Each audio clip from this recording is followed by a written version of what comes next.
រស់អើយអើយស្រអែមស្រីស្រដើរលឿនដោយហងតាស្រងប្រញាប់តាធ្វើណា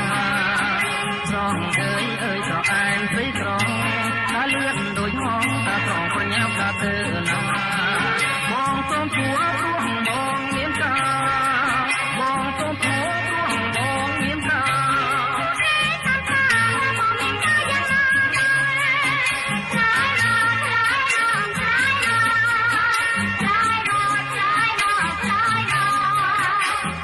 ឃើញស្រីនាងអាតាហើយមកខ្លាចមកវិញគឺបងគួរលេងណាស្រី